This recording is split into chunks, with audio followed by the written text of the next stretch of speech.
Hello everyone. तो आज का स्टॉक मार्केट एनालिसिस स्टार्ट करते हैं। तो आज एक निफ्टी ने जो कैंडल बनाई है इसको हम हैंगिंग मैन कहते हैं। अब देखते हैं हैंगिंग मैन कल कंफर्म होता ही नहीं होता है। अगर इसकी ऊपर क्लोजिंग करती है कल की कैंडल तो हैंगिंग मैन जो है वो बेकार हो जाएगा, और नीचे क्लोज करती है तो कंफर्म हो जाएगा। उसका मतलब फिर नीचे कहीं ना कहीं ये यहाँ तक आ सकता है, उसके बाद में भी ऊपर जा सकता है।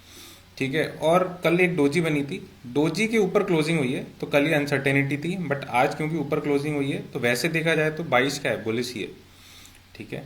तो निफ्टी में ये चीज़ है। बाकी ट्रेंड लाइन का कल बताया ही था, ये ट्रेंड लाइन है। और एक और चीज़ देखने वाली है कि इससे पहले एक हाई ये बना, एक हाई ये बना, एक हाई ये बना। ये वाला जो एक स्विंग बना था, स्विंग हाई, ये इसको क्रॉस नहीं कर पाया था पिछले वाले को। बट ये वाला जो हाई बन रहा है अब, ये पिछले वाले जो अपना हाई है इसके ऊपर जा चुका है। तो कहीं ना कहीं बॉटमिंग आउट या फिर रिवर्सल का जो कहते हैं कि हाँ सिग्नल है ये। अभी कितना कंसोलिडेट होता है यहाँ पे निफ्टी, कितना टाइम पास करता है वो देखना पड़ेगा, क्योंकि 24,700 इट्स वेरी क्रूशल। इसको निकालता है तब ऊपर के लेवल्स आ सकते हैं, बट ये मुश्किल से निकलेगा, उतनी ईजी से नहीं निकलेगा। बैंक निफ्टी में आज वीकनेस थी। ये जो आपकी कैंडल है दिस इज बियरिश इंगल्फिंग, और यहाँ पे आप देखोगे तो एक गैप भी है, मे भी हो सकता है फिल आउट हो। और क्योंकि बहुत बड़ी रैली थी बैंक निफ्टी में, आप देखोगे यहाँ से तो इसने स्टार्ट किया है 47,700 के आसपास से, और डायरेक्ट इसने टॉप मारा है 56,000 के आसपास का। तो दिस इज यूज 17.2% का रिटर्न इतने छोटे टाइम स्पेन में। तो कहीं ना कहीं फटीक तो आना था और वो प्ले आउट होता भी दिख रहा है। Nifty junior again it's looking very good. यहाँ पे आपका इन्वर्स हेड एंड शोल्डर का पैटर्न बना हुआ है, जो कि जिसका ब्रेकआउट भी कंफर्म हो चुका है। देखते हैं, बट ये 67,200 वाला जो लेवल है this needs to be broken अगर उसको ऊपर निकलना है तो। नहीं तो कंसोलिडेट ये बहुत अच्छे टाइम तक कर सकता है, क्योंकि ये जो फेज चल रहा है इस टाइम पे मार्केट का, यहाँ पे कंसोलिडेशन बहुत ज़्यादा पॉसिबल है। मिड कैप्स में अच्छी स्ट्रेंथ है। आप देखोगे तो ये कुछ डबल बॉटम जैसा दिख रहा है पैटर्न यहाँ पे, और डबल बॉटम का अगर आप देखोगे तो ब्रेकआउट भी हो चुका है। तो अगर आप 47,000 से लगाते हो यहाँ पे और 53,000 तक, तो दिस इज अराउंड 6,000 पॉइंट्स। तो 53,000 आप देखोगे तो 59,000 के आसपास का टारगेट बन रहा है इसका।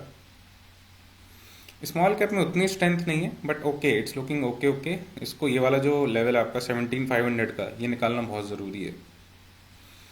FMCG sector this is looking okay okay. So यहाँ पे आपका जो 58,500 वाला जो रेजिस्टेंस है ये निकालना इंपॉर्टेंट है।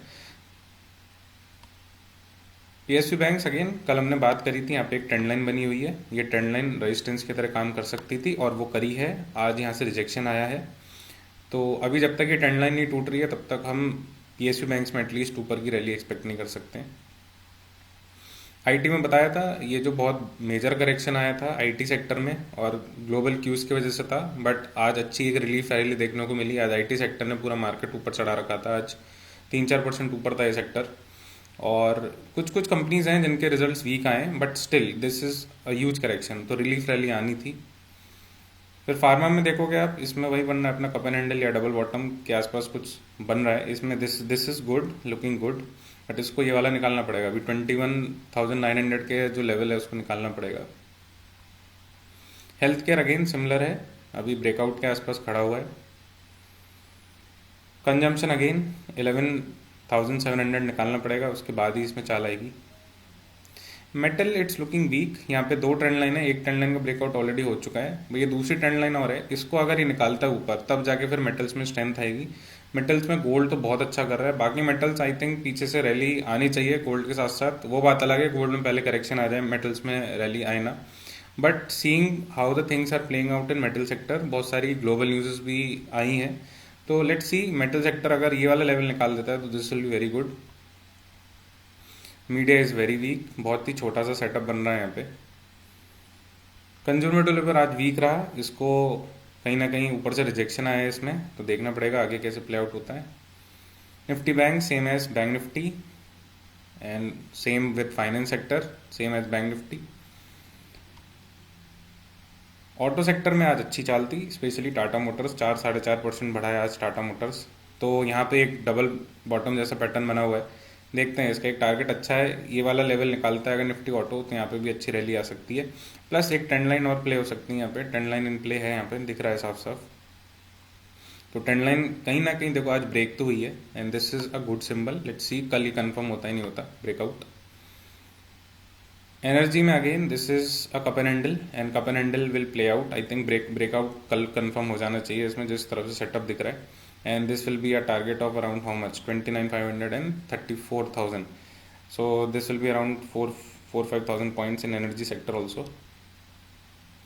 रियलिटी के अंदर सेम अच्छा ही लग रहा है, डबल बॉटम है। And if this breakout is confirm then atleast we can expect 970 levels.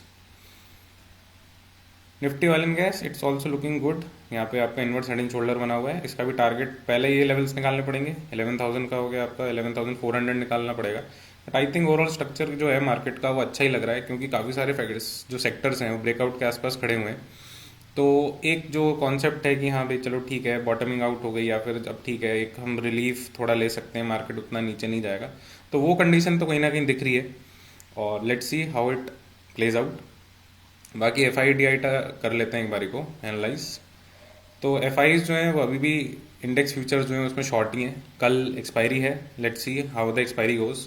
क्योंकि शॉर्ट है एफ आई आईज तो नॉर्मली क्या रहता है कि मार्केट जो है वो एटलीस्ट एफ एन ओ के अंदर एक्सपायरी वाले दिन इनके फेवर में प्ले आउट करता है, नॉर्मली ऐसा देखा जाता है। But this is completely wrong, ये भी गलत होते हैं, इनको भी लॉस होते हैं, just for a buy sign sign. ठीक है, बाकी प्रोफेशनल्स हैं ये जो आपके प्रो होते हैं, दिस इज अगेन फ्यूचर में शॉर्ट हुआ है इनकी, तो देखते हैं। अभी ये भी शॉर्ट हैं। बाकी इंडेक्स ऑप्शंस में कॉल शॉर्ट हैं, पुट शॉर्ट हैं। तो पुट ज़्यादा शॉर्ट हैं तो इनका कहीं ना कहीं बाइस बुलिश के ऊपर है। क्लाइंट में they are long futures and short calls and short puts, but जो कॉल्स हैं शॉर्ट वो ज़्यादा हैं। ठीक है, तो इनकी जो बाइस है क्लाइंट की वो बेरिश है। लेट्स सी कल एक्सपायरी है, how the things play out. बाकी एक बारी को ओपन इंटरेस्ट और देख लेते हैं। ओपन इंटरेस्ट के अंदर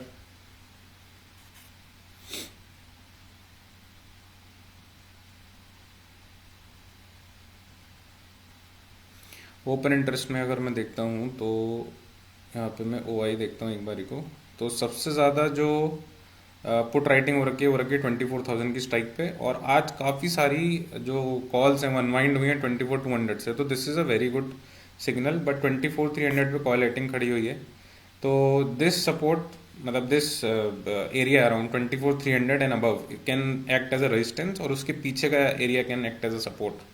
तो लेट्स सी कल एक्सपायरी कहाँ होती है। So this is all for today, thank you for